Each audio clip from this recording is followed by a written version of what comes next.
Hello, welcome to World of Floorcraft. We are Nelson and Karen Rose, and this is a reminder clip just to kind of put back in your head what we did in the intermediate class at the Kenn Centre on July the 12th. We did a side pass, so that's our core intermediate move, one-handed catapult, sway combs, and a shoulder catch first move.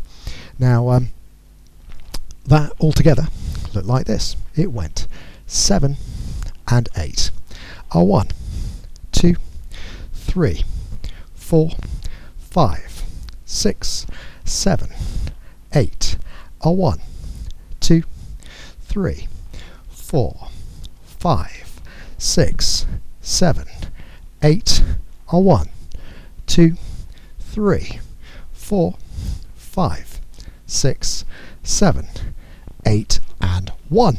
And that was it. Hope you find that useful. We'll be back next time with another Modern Jive clip. And for everyone out there who hasn't done it yet, please like, subscribe and hit the bell.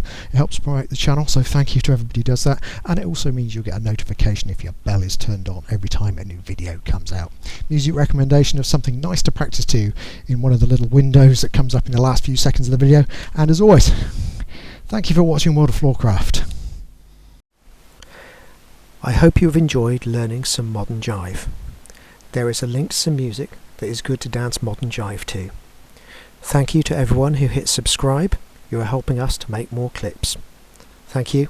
Keep dancing.